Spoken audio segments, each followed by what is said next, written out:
بسم الله الرحمن الرحيم. احنا داخلين باب المكتب اهو، الدور التاني على جميع الدور الرئيسي اللي تبعنا. ده حمام ضيوف، في معانا 4 غرف. ادي الريسبشن، في تكييف وبيتقفل منه غرفة.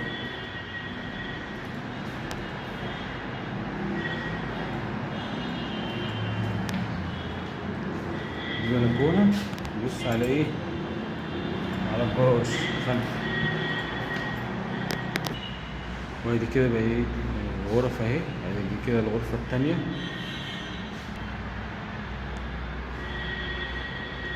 ده المطبخ.